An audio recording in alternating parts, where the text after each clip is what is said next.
திருச்சிற்றம்பலம். ஹர ஹர ஹர நம பார்வதி பதயே ஹர ஹர மகாதேவா. தென்னாடுடைய சிவனே போற்றி, எந்நாட்டவர்க்கும் இறைவா போற்றி. ஏகம்பத்துரையந்தாய் போற்றி, பாகம் பெண்ணுருவானாய் போற்றி. அண்ணாமலையமன்னா போற்றி, கண்ணாரமுதக்கடலே போற்றி. காவாய் கனகத்திரளே போற்றி, கையிலை மலையானே போற்றி போற்றி. திருச்சிற்றம்பலம். பிடியதன் ஊரு ஊமை கொலமிகு கரியது வடி கொடுதனதடி வழிபடும் அவரிட கடிகணபதி வர அருளினன் மீகு கோடை வடிவினர் பயில் வலி வலம்புரை ஈரையே வலம்புரை ஈரையே. சிவ சிவ என்றிலர் தீவினையாளரு சிவ சிவ என்றிட தீவினை மாலும் சிவ சிவ என்றிட தேவருமாவரு சிவ சிவ என்ன சிவகதிதானே. கன்னியாகுமரி அருள் காந்திமதி மீனாட்சி கருணை பர்வதவர்தினி கமலை பராசக்தி சிவகாம சுந்தரி காழி உமை பிரமவித்தை தன்னிகரெல்லா ஞான அபய வரதாம்பிகை தையல் அபிராமி மங்கை தந்த அறம் வளர்த்தவள் தன்னருள் செய் காமாட்சி இங்கை என்னையாள் கௌரி ஜுவாலாமுகி உண்ணாமுலை இலங்கு நீலாயதாட்சி எழிற் பிரமராம்பிகை இலங்கு பார்வதி ஆதி எண்ணில்லா நாமரூப அன்னையாய் காசி முதலாகிய தலத்து விளையாடும் விசாலாட்சியாம் அண்டகோடிகள் பணிய அண்டபூரணி என்னும் அன்னபூரணி அன்னையே அன்னபூரணி அன்னையே. திருச்சிற்றம்பலம். நீருண்டு பொழிகின்ற காருண்டு விளைகின்ற நிலனுண்டு பலனும் உண்டு நிதியுண்டு துதியுண்டு மதியுண்டு கதி கொண்ட நெறியுண்டு நிலையும் உண்டு ஊருண்டு பேருண்டு மணியுண்டு பனியுண்டு உடையுண்டு கொடையும் உண்டு உண்டுண்டு மகிழவே உணவுண்டு சாந்தமுறும் உணமுண்டு வளமும் உண்டு தேருண்டு கரியுண்டு பரியுண்டு மற்றுள்ள செல்வங்கள் யாவும் உண்டு தேனுண்டு வண்டுரு கடம்பனியும் நின்பத தியானம் உண்டாயிலரசே தாருண்ட சென்னையில் கந்த கோட்டத்துள் வள தலமோங்கு கந்தவேலே தன்முகத் துய்யமணி உன்முகச் சைவமணி ஷண்முக தெய்வமணியே ஷண்முக தெய்வமணியே ஷண்முக தெய்வமணியே. வெற்றிவேல் முருகனுக்கு அரகரோகரா. திருச்சிற்றம்பலம். தருமமிகு சென்னை என்று நம்முடைய வள்ளலார் பெருமான் நம்முடைய சென்னைக்கு ஒரு அழகான நாமத்தை சூட்டினார். இந்த தெய்வமணி மாலையை இந்த தலத்திலிருந்தே நம்முடைய வள்ளலார் பெருமான் பாடினார். ஆகவே அப்பேற்பட்ட ஞான குருவாக வள்ளலார் பெருமானுக்கு ஞான குருவாக இருந்து வள்ளலார் பெருமானை இன்று நாம் போற்றுதற்குரிய அரிய ஒரு மகானாக மாற்றிய இந்த கந்தசுவாமி பெருமானுக்கு வைபவம் நடந்து கொண்டிருக்கின்றது. அந்த வைபவத்தின் காரணமாக அடியவள் சுவாமிகள் பாடிய அந்த தெய்வமணி மாலையிலிருந்து ஒரு பாடலை பாடி முருகப்பெருமானை வணங்கி இன்றைய தலைப்பு காரைக்கால் அம்மையார் கண்ட திருவாலங்காடு என்கின்ற தலைப்பின் கீழ் அடியவள் பேச உள்ளேன். காரைக்கால் அம்மையார் கண்ட திருவாலங்காடு. திருவாலங்காடு என்பது சைவ ஆலயங்களிலே மிகவும் தொன்மையான ஒரு ஆலயம். அந்த பதியே மிகவும் தொன்மையான பதி. பழனமூதூர் திருவாலங்காடு என்றே நம்முடைய அருளாளர்கள் பாடியுள்ளனர். பழனமூதூர் அந்த பேரிலேயே பார்த்தீங்கன்னா பழையனூர் என்று தான் நாம குறிப்பிடுறோம். அப்ப பாருங்க, காலத்தால் தொன்மையான ஒரு ஊர், காலத்தால் தொன்மையான ஒரு ஊர். காரைக்கால் அம்மையாரோ நமக்கு பார்த்தீங்கன்னா காரைக்காலிலே பிறந்தவர்கள். அம்மையார் அந்த வரலாறு எல்லாமே நமக்கு தெரியும். தனதத்தருக்கு ஒரு குழந்தையாக பிறந்து புனிதவதி என்கின்ற அந்த நாமத்தை தாங்கி வண்டல் பயிலும் காலத்திலேயே அம்மையார் சிவநாமத்தையும் சிவபெருமானையும் சிந்தித்திருந்தார்களாம். பிறந்து மொழி பயின்ற பின்னெல்லாம் காதல் சிறந்து நின் சேவடியே சேர்ந்தேன், நிறந்திகளும் மைஞான்ற கண்டத்து வானோர் பெருமானே எஞ்ஞான்றும் தீர்ப்பு தீடர் என்று பிறந்து மொழி பயின்ற பின்னெல்லாம், அதாவது அவர்கள் பிறந்து அந்த குழந்தை அந்த பேசக்கூடிய அந்த மொழி இருக்கு பாத்தீங்களா, அந்த காலத்திலிருந்தே சிவபெருமானின் மீது காதல் கொண்டவர்கள் என்று அம்மையாரே தன்னுடைய அற்புத திருவந்தாதியில் பாடுறாங்க. அப்ப பாருங்க, அந்த குழந்தை பிறக்கும் போதே திருவுடையாராக பிறக்கிறது. அந்த குழந்தை பிறக்கும் பொழுதே திருவுடையாராக. அந்த பெண் குழந்தைகளுக்கான எல்லா விஷயங்களையும் தனதத்தர் மிக அழகாக செய்கிறார். அந்த குழந்தை பருவம் எய்திய உடனேவே அந்த நாகைப்பட்டினத்தில் இருக்கக்கூடிய நீதிபதி என்கின்றவருடைய மகனான பரமதத்தனுக்கு திருமணம் முடிச்சு வைக்கிறாங்க. ஒரே ஒரு மகள் அப்படின்றதுனால, சுருக்கமா சொல்லி முடிக்கிறேன், ஒரே ஒரு மகள் அப்படின்றதுனால தனதத்தர் என்ன பண்றாரு, அந்த ஊரிலேயே அவர்களுக்கான, அதாவது மகட்கொடை என்று நம்முடைய சேக்கிழார் பெருமான் இந்த வார்த்தையை பதிவு பண்ணுகிறார். மகட்கொடை அப்படின்னா என்னன்னா, இன்னைக்கு நாம கன்னிகாதானம்னு சொல்றோம் பாத்தீங்களா, ஒரு பெண்ணுக்கு தேவையான எல்லா சீதனங்களையும் கொடுத்து அந்த பெண்ணையும் அந்த தலைவனையும் அந்த கணவனையும் பக்கத்திலேயே வைத்துக் கொள்வது. அந்த மகட்கொடை என்கின்ற வார்த்தையை சேக்கிழார் மிக அழகாக பதிவு செய்கிறார். அப்படியாக அவர்களுடைய இல்லறம் நல்லறமாக செல்கிறது. இப்ப பாத்தீங்கன்னா நம்ம சுவாமி எப்பவுமே பாத்தீங்கன்னா இந்த திருவிளையாடல் புரிந்தே அடியார்களை ஆட்கொள்வதிலே மிகவும் வல்லவர் நம்முடைய சுவாமி, நம்முடைய சிவபெருமான். அவர் எப்படி வருவாரு, எந்த ரூபத்துல வருவாரு, யாராக மாறி வருவாரு, எப்படி வருவாருன்னு தெரியாது. ஆனால் அவர் ஆட்கொள்ள வேண்டும் என்று நினைத்து விட்டார், எப்படி வேணாலும் ஆட்கொண்டு விடுவார் இல்லைங்களா, எதன் மூலமாகவும் ஆட்கொண்டு விடுவார். அப்படியாகத்தான் யாரோ ஒருத்தர் 2 மாங்கனி கொடுத்திருக்கிறாங்க பரமதத்தனுக்கு, அதை வீட்டுல எடுத்துட்டு போய் வைப்பான்னு சொல்லியிருக்கிறார்.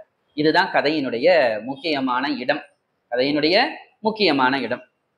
இப்ப பாத்தீங்கன்னா பசியின் மிக வேட்கையோடு, பசியின் மிக வேட்கை, காலையில ஒரு 11 மணிக்கெல்லாம் ஒரு சிவனடியார் வேடத்துல ஒரு சிவனடியார் வராரு, சுவாமியே வராரு. பசியின் மிக வேட்கையால் அவருக்கு என்ன பண்ணதுன்னு தெரியல. அவ்வளவு இப்ப பாத்தீங்கன்னா பசி மயக்கம்னு நாம இப்ப சொல்றோம். பசி வந்து விட்டால் 10ம் பறந்து போகும், பசி வந்து விட்டால் 10ம் பறந்து போகும். அப்படியாக இருக்கும் பொழுது நேரா உள்ள போயிடுறாரு. மா பசிக்குது. ஆனா வீட்டுல காலையில 10 மணி 11 மணிக்கு என்ன இருக்கும், எதுவுமே இருக்காது. அப்பதான் பெண்கள் பாத்தீங்கன்னா அந்த வீட்டுல அரிசியை ஒல வைப்பாங்க. அரிசி ஒல வச்ச பிறகு அந்த காய்கறிகள் எல்லாம் நறுக்கி அதுக்கப்புறம் குழம்பு பதார்த்தங்கள் இவைகள் எல்லாத்தையும் செய்ய ஆரம்பிப்பாங்க. சரியாக ஒரு 12 மணி 1 மணிக்கு கணவருங்க வருவாங்க, அவங்களுக்கு சாப்பாடு போடுவது அப்படின்றதுதான் இன்னைக்கும் நடைமுறையாக இருந்திருக்கு. அப்போ அம்மையார் பாத்தீங்கன்னா புனிதவதியார் அந்த காலை அந்த ஒரு 11 மணி வேளையில வெறும் அன்னம் மட்டும்தான் செஞ்சிருக்கிறாங்க. ஆனா அடியார் வந்துட்டாரு. ஆனா அந்த காலத்துல அம்மையார் வாழ்ந்த வாழ்க்கையெல்லாம் பார்க்கும் பொழுது நாம இந்த காலத்துல அதையெல்லாம் பின்பற்ற வேண்டும். அதாவது யாராவது ஏதாவது ஒரு தேவை என்று வந்துவிட்டால் அவர்களுடைய தகுதிக்கு ஏற்ப அவருக்கு வேண்டிய பொருளையும் அவர்களுக்கு வேண்டிய நல்ல துகிலும் அவர்களுக்கு வேண்டிய உணவும் அம்மையார் கொடுக்கக்கூடிய அந்த வழக்கத்தை வைத்திருக்கிறாங்க. இதெல்லாமே சேக்கிழார் பதிவு பண்ணியிருக்கிறார். மொத்தம் ஒரு 66 பாடல் மூலமாக காரைக்கால் அம்மையாரினுடைய புராணத்தை சேக்கிழார் பெருமான் பெரிய புராணத்திலே நமக்கு காட்சிப்படுத்துகிறார். படிக்கும் பொழுதே நமக்கு அம்மையார் வாழ்ந்த காலம் கண் முன்னாடி நிற்கும். அதுதான் நம்முடைய அருளாளர்களுடைய வல்லமை, அருளாளர்களுடைய அந்த அருள் என்று சொல்லலாம். ஆக அப்படியாக இருக்கும் பொழுது அந்த அன்னத்தை கொடுக்கணும். பசியோட வந்திருக்கிறார், அவரை வெறும் வயிற்றோட நம்ம உட்கார வைக்க கூடாது. அப்போ பரமதத்தன் கொடுத்த அந்த 2 மாங்கனிகளிலே ஒரு மாங்கனியை படைக்கிறாரு. வந்தவரும் பசியார அந்த அடிசிலோடு சேர்ந்து அந்த மாங்கனியும் உண்டு விட்டு ஆசீர்வாதம் பண்ணிட்டு போயிடுறாரு. பரமதத்தன் அதுக்குள்ள வராரு. பரமதத்தன் வந்த பிறகு நல்ல கரி அமுதோடு தன்னுடைய கணவனுக்கு புனிதவதியார் படைக்கிறாரு. இப்ப படைக்கும் பொழுது அந்த இன்னொரு இருக்கக்கூடிய மாங்கனியை வைக்கிறாங்க, சாப்பிடுறாரு. நல்லா இருக்கு, நான் 2 மாங்கனிகளை கொடுத்துள்ளேன், அதில இன்னும் ஒன்றையும் எடுத்துட்டு வா அப்படின்னு சொல்லும் பொழுது கனி இல்லை. ஏனென்றால் அடியாருக்கு ஏற்கனவே படைத்து விட்டாச்சு. அப்ப பாருங்க, இதுதான் இறைவன் இத்தனை காலம் அடியார்கள் தவம் இருக்கல, இறைவன் அடியாரை ஆட்கொள்ளுவதற்காக தவம் இருந்த நாள் இல்லைங்களா. கேட்ட அடுத்த க்ஷணத்திலேயே ஒரு மாங்கனி வந்து கையிலே, அதை எடுத்துட்டு வந்து கணவனுக்கு படைக்கிறார். மதுரக்கனி என்று நம்முடைய சேக்கிழார் பெருமான் மாங்கனியை பதிவு செய்கிறார். இப்போ இது முன்பு சாப்பிட்ட கனி போல இல்லையே, இது அதிமதுர கனி போல இருக்குது. ஒரே மரத்துல ஒரு மரத்துல வந்து காய்கள் கனிகள் வந்து கனியுதுன்னா ஒரே சுவையோட தானே இருக்கணும், வெவ்வேறு சுவையோட இருக்காது. இது ஏதோ வித்தியாசமா இருக்குது, இந்த சுவை வந்து இது வரைக்கும் நான் சாப்பிடாத ஒரு கனி போல இருக்கிறது அப்படின்னு அவர் சொல்லும் பொழுது, அப்ப அம்மையார் நடந்தது சொல்றாங்க. இந்த மாதிரி ஒரு அடியார் வந்தாரு, அவர்களுக்கு ஒரு கனியை நான் படைச்சேன், அதுல வந்து எஞ்சிருந்த ஒன்றை உங்களுக்கு கொடுத்தேன், இப்ப நான் சுவாமி கிட்ட வேண்டிட்டு ஒரு கனியை பெற்றுட்டு வந்தேன். அவர் அப்ப நம்பல. அது உண்மை என்றால் என் கண் முன்னே வந்து வர வைக்க வேண்டும், உன்னுடைய பக்தி உண்மை என்றால், உன்னுடைய பக்தி உண்மை என்றால். சில நேரங்கள்ல எல்லாம் நம்மளுடைய சுவாமி இப்படிப்பட்ட இக்கட்டான சூழ்நிலை நம்மளை மாட்டி விட்டுருவார். அது ஏன் தெரியுங்களா? அது மாட்டி விடுவது அல்ல, உண்மையான பக்தர்களை உலகறிய செய்வதற்காக, உண்மையான பக்தர்களை உலகறிய செய்வதற்காக. அப்படியாக அவர் கண் முன்னே, தன்னுடைய கணவனாகிய அந்த பரமதத்தன் கண் முன்னே அம்மையார் வேண்டி இன்னொரு கனியை பெற்றார். அதை கையில் வாங்கிய உடனேயே அந்த கனி மறைந்து விட்டது. ஆஹா, இத்தனை காலம் வாழ்ந்த இந்த புனிதவதி இதன் பிறகு நம் மனைவி கிடையாது, இவள் ஒரு அணங்கு என்கிறார். இவள் ஒரு அணங்கு என்று சேக்கிழார் பதிவு செய்கிறார். அணங்கு என்றால் என்ன? அணங்கு என்றால் ஒரு சராசரியான மனித நிலையிலிருந்து ஒரு படி மேல்நிலையாகிய அந்த ஒரு தெய்வ நிலை, அந்த ஒரு தெய்வ நிலை. அணங்கு என்றால் அந்த தெய்வ நிலை பொருந்திய மகளிர்கள், தெய்வ நிலை பொருந்திய மகளிர்கள். அப்படியாகிய ஒரு அணங்குடன் இனிமேல் நான் வாழ மாட்டேன் என்று சொல்லாம கொள்ளாம ஒரு பாண்டிய நாட்டுக்கு போயிடுறாரு. தன்னுடைய கணவன் எங்க போனாருன்னு தெரியல. இந்த மாதிரி நிதி தேடிட்டு வரேன்னு போனவர் இன்னும் வரல, அவர் எங்க இருக்கிறாருன்னு தெரியல. பல காலம் காத்துட்டு இருந்த அந்த புனிதவதியார் கொஞ்ச காலம் கழிச்சு அவங்களுக்கு செய்தி வருது, இந்த மாதிரி உங்களுடைய கணவர் பாண்டிய நாட்டுல ஒரு பெண்ணை திருமணம் செய்து குழந்தை குட்டியோட வாழறாரு அப்படின்னு கேள்விப்பட்ட உடனேவே உற்றார் உறவினர்களோடு அந்த மணிகள் பூட்டப்பட்ட பல்லக்கிலே அம்மையார் போறாங்க. விசாரிக்கிறாங்க எதற்காக இந்த மனைவியை விட்டுட்டு போன பொழுது பரமதத்தன் நடந்த எல்லாத்தையும் சொல்றார். நடந்த எல்லாத்தையும் சொல்றார். என்ன சொல்றாரு? இவள் சாதாரண ஒரு பெண் அல்ல, இவள் ஒரு அணங்கு என்று உற்றார் உறவினரிடம் சொல்லும் பொழுது அப்படியே சாஷ்டாங்கமாக குழந்தை அந்த இரண்டாவது மனைவியோடு காலில் விழுந்து அப்படியே டோட்டல் சரணாகதி, சரணாகதி. ஏனென்றால் இத்தனை காலம் புனிதவதியார் மனைவியாக இருந்தார். தன் கண் முன்னே அந்த அற்புதத்தை நிகழ்த்தி காட்டிய உடனேவே அவள் தெய்வ பெண்ணாக மாறிவிட்டாள் என்பதை உணர்ந்த பரமதத்தன் அவளை தன் குல தெய்வமாக, அதனால தான் அவருக்கு இரண்டாவது திருமணம் நடந்த பிறகு பிறந்த குழந்தைக்கு புனிதவதி என்கின்ற பெயரையே சூட்டுகிறார். புனிதவதி என்கின்ற பெயரையே சூட்டுகிறார். அப்போ இந்த ஊரறிய தன்னுடைய கணவனே இதன் பிறகு நாம் தேவையில்லை என்று நினைத்த உடனேவே இதன் பிறகு நமக்கு என்ன தேவை இந்த உலகத்துல அப்படின்னு சொல்லிட்டு தான், ஈங்கு இவன் குறித்த கொள்கை இது இனி இவனுக்காக தாங்கிய வனப்பு நின்ற தசை பொதி கழித்து இங்கு உண்பாள் ஆங்கு நின் தாள்கள் போற்றும் பேய் வடிவு அடியேனுக்கு பாங்குற வேண்டும் என்று பரமர்த்தாள் பழவி நின்றார். இதுகாலம் இந்த சதை, இந்த உடல், இந்த உடலுக்குள்ள என்னென்னலாம் இருக்கு? சதை இருக்கு, நரம்பு இருக்கு, எலும்பு இருக்கு, மஜ்ஜை இருக்கு, அதோடு சேர்ந்து உணர்வு என்கின்ற ஒரு விஷயம் இருக்கு. இதையெல்லாம் நான் யாருக்காக இத்தனை காலம் நான் சுமந்திருந்தேன்? என்னுடைய கணவனுக்காக அல்லவா நான் சுமந்து கொண்டிருந்தேன். இதன் பிறகு என் கணவனே என்னை வேண்டாம் என சொல்ல பிறகு இதன் பிறகு எனக்கு எதற்கப்பா இந்த உடல், இதன் பிறகு எதற்கப்பா எனக்கு இந்த உடல் என்று அந்த பேய் வடிவத்தை எனக்கு கொடு. யார்கிட்ட கேட்கிறாங்க? சிவபெருமான் கிட்ட கேட்கிறாங்க, பேய் வடிவை கொடு. அதாவது இது பாத்தீங்கன்னா ஒரு அழகான ஒரு வார்த்தையை சேக்கிழார் பயன்படுத்துகிறார். மேனெறி உணர்வு ஊற. மேனெறி உணர்வு, அதாவது சாதாரண நிலையிலிருந்து ஒரு ஞானத்தினுடைய ஒரு விளிம்புன்னு சொல்லுவாங்க பாத்தீங்களா, அந்த நிலையிலிருந்து காரைக்கால் அம்மையார் கேட்கிறாங்க, புனிதவதியார் கேட்கிறாங்க. அந்த மேநெறி, அந்த ஞானத்தினுடைய உச்சத்திலிருந்து கேட்கிறார். ஊனடை வனப்பை எல்லாம் உதறி ஏற்புடம்பே ஆக. இந்த ஊன் அடை வனப்பை, இந்த சதைகளால் பூட்டப்பட்ட இந்த உடம்பு, இந்த வனப்பு, இது இனி எனக்கு எதற்கு? ஊனடை வனப்பை எல்லாம் உதறி எருப்புடம்பையாக, எருப்புடம்பு என சொல்லக்கூடிய எலும்பு உடம்பாக, வானமும் மண்ணும் போற்றும் வணங்கும் பெய் வடிவம் பெற்ற. அதாவது சிவபெருமானுக்கு புனிதவதியார் மேல ஒரு தனி பிரியம். என்னன்னா, அம்மையார் அவர் காக்க வைக்கவே இல்லை. அம்மையார் கேட்ட உடனேவே அடுத்த ஒரு க்ஷணம்னு சொல்லுவாங்க பாத்தீங்களா, நொடி கூட கிடையாது. அந்த க்ஷணம், அந்த க்ஷணத்திலேயே அற்புதத்தை நிகழ்த்தி காட்டுறார் சுவாமி. மாங்கனியை கேட்டாரு அம்மையார், மாங்கனியை கேட்டாங்க சுவாமி கிட்ட, அடுத்த க்ஷணமே கொடுத்துட்டாங்க சுவாமி. இரண்டாவது முறையும் கேட்கிறாங்க, இரண்டாவது முறையும் காக்கலாம் வைக்கல, அடுத்த க்ஷணமே கொடுத்துட்டாங்க. அதே போல அம்மையார் பேய் வடிவம் கேட்டு நிற்கிறார். எந்த ஒரு பாரபட்சமும் இல்லை, காலம்லாம் தாழ்க்கல, அடுத்த க்ஷணமே நொடி பொழுதுல அப்படியே வந்து அந்த பேய் வடிவை கொடுத்துட்டார். அந்த பேய் வடிவு பெற்ற அம்மையார் காரைக்கால் அம்மையார்.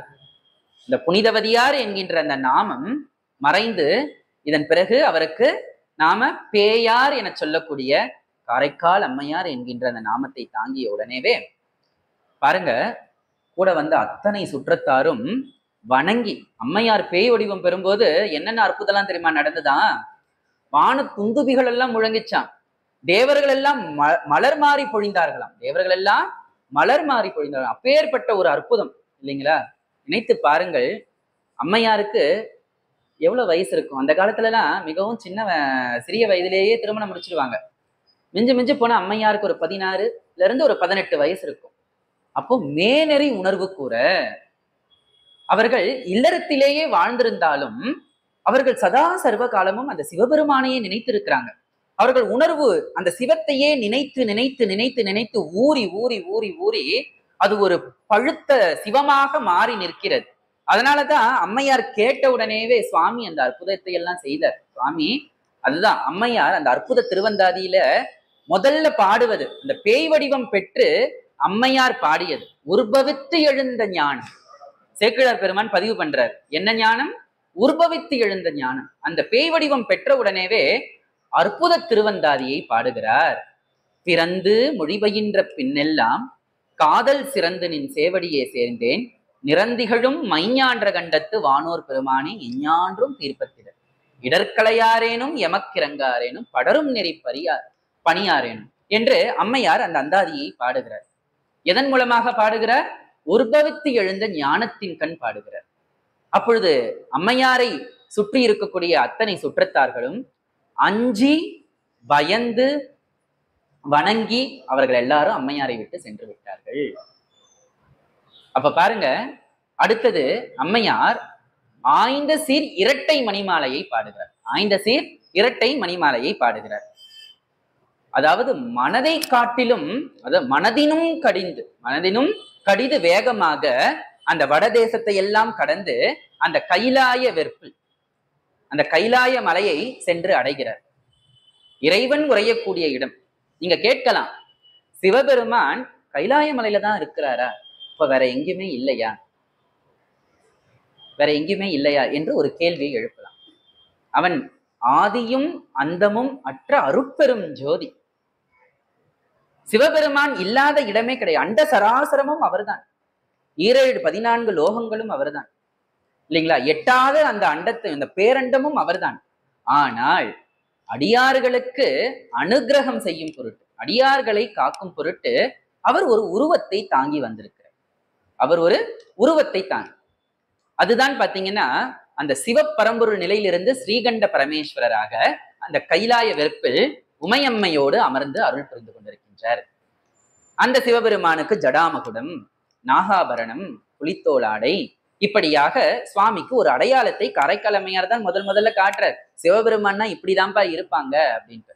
ஆக அப்பேற்பட்ட அந்த புனிதமாகிய அந்த கைலாய மலையை அம்மையார் நெருங்கும் பொழுது இந்த மலையை நாம் காலால் மிதித்து ஏறக்கூடாது, காலால் மிதித்து ஏறக்கூடாது.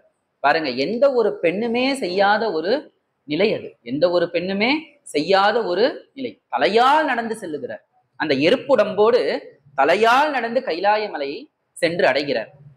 அப்பொழுது உமையம்மை திருக்கண்ணோக்கம், அவள் அருள்விழி கொண்டவள். அவளுக்கு தெரியாதா வரவங்க யாருன்ட்டு? இருந்தாலும் உலகம் அறிவதற்காக, இப்போ என்னை ஒருத்தர் அடையாளப்படுத்த வேண்டும் என்றால் யார் வேணாலும் என்னை அடையாளப்படுத்தலாம். அது சாதாரணமாக போகும். அதுவே ஒரு பெரிய ஒரு விஐபி அடையாளப்படுத்துறாங்கன்னா, அப்போ ஓஹோ இவங்க ஏதோ ஒரு ஸ்பெஷல் போல இருக்கு அப்படின்னு நம்ம நினைப்போம் இல்லைங்களா? ஆகவே உமையம்மை அம்மையாரை உலகறிய செய்வதற்காக அவர்களை அடையாளப்படுத்துகிறார். சுவாமி கிட்ட கேட்கிறாங்க, சுவாமி வரும் இவள் யார்? இந்த எற்புடம்போடு தலையாலேயே நடந்து வருபவள் யார் என்று கேட்கும் பொழுது சுவாமி சொல்றாரு பாருங்க, அதாவது இவள் நம்மை பேணும் அம்மைக்கான் உமையே என்று சொல்லுகிறார். இவள் நம்மை பேணும் அம்மை, பன்மையில சொல்றாரு இல்லைங்களா? என்ன சொல்றாரு? நம்மை பேணும் அம்மை. நம்மை பேணும் அண்மை என்பதற்கு பல அர்த்தம் இருக்கு, அதை நம்ம அப்புறம் பார்க்கலாம். ஆக இப்படியாக அம்மையார் தலையாலேயே நடந்து இறைவனை தரிசிக்கிறார். இறைவனும் அம்மா உங்களுக்கு என்ன வரம் வேண்டும் என கேட்கும் பொழுது, இரவாத இன்ப அன்பின் வேண்டின் பின் வேண்டுகின்றார், பிறவாமை வேண்டும் மீண்டும் பிறப்புண்டே உன்னை மறவாமல் வேண்டும். அரவா நீ ஆடும் பொழுது உன் அடிக்கு இருக்க என்றார். பெருமானே நீ ஆடிக்கொண்டிருக்கும் பொழுது உன்னுடைய அடியின் கீழ் நான் எப்பொழுதும் இருக்க வேண்டும், எப்பொழுதும் உன்னை நான் பாடிக்கொண்டே இருக்க வேண்டும் என்கின்றதாகிய வரத்தை கேட்கிறார். அப்படியாக கேட்கும் பொழுது நம்முடைய ஸ்ரீகண்ட பரமேஸ்வரராக விளங்கக்கூடிய சிவபெருமான் என்ன சொல்லுகிறார் தெரியுங்களா? இதுதான் நம்முடைய தலைப்பு. காரைக்கால் அம்மையார் கண்ட திருவாலங்காடு. காரைக்கால் அம்மையார் கண்ட திருவாலங்காடு. தென் திசையில் என்றும் நீடுவாழ் பழனமூதூர் நிலவிய ஆலங்காட்டில் ஆடும் நடமும் நீ கண்டு ஆனந்தம் சேர்ந்து எப்போதும் பாடுவாய் நம்மை, எப்போதும் பாடுவாய் நம்மை. அம்மா இவள் நம்மை பேணும் அம்மை என்று சொல்லிவிட்டார் சுவாமி. இப்ப சிவபெருமானுக்கே இவர் ஒரு தாய், சிவபெருமானுக்கே ஒரு தாய். நீங்கள் தென் திசைக்கு அப்படி போனீங்கன்னா, இந்த தென் திசையில பழனமூதூர் என்கின்றதாகிய ஒரு இடம் இருக்கு. இங்கதான் நிறைய பேருக்கு ஒரு சந்தேகம் வரும். நம்முடைய தென் தமிழகத்திலேயும் ஒரு ஆலங்காடு இருக்குங்க. தென் தமிழகத்திலேயும் ஒரு திருவாலங்காடு இருக்கு. நம்முடைய தொண்டை நாட்டுல நம்முடைய திருவள்ளூருக்கு பக்கத்துல திருத்தணிக்கு போற வழியும் ஒரு ஆலங்காடு இருக்கு. அப்போ சரியாக நாம் காட்சிப்படுத்த வேண்டும். இந்த திருவாலங்காடா இல்ல இந்த கும்பகோணம் மார்க்கத்துல இருக்கக்கூடிய இடத்துல இருக்கக்கூடிய திருவாலங்காடான்னு எல்லாருக்கும் ஒரு கேள்வி எழும்.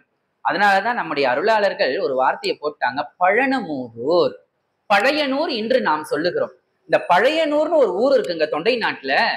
அது பாத்தீங்கன்னா இப்ப நம்ம காஞ்சிபுரம் அரக்கோணம் மார்க்கமாக செல்லும் பொழுது அந்த இடத்துல பாத்தீங்கன்னா பழையனூர் என்கின்றதாகிய ஒரு ஊர் இருக்கு. அந்த ஊருக்கு பேரே பழையனூர். எல்லாருமே கேள்விப்பட்டிருப்பீங்க, பழையனூர் நீலி கதை கேள்விப்பட்டிருக்கீங்களா? அதை நம்முடைய ஞானசம்பந்த சுவாமிகள் பதிவு செய்கிறார்.